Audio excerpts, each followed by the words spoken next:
Macam mana aku boleh ada kekuatan yang macam ni?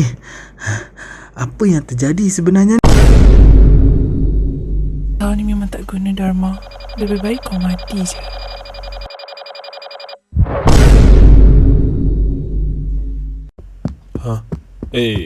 Hampa nak pergi mana ni? Nak pergi tengok Osman, cikgu. Cikgu jangan tahan saya.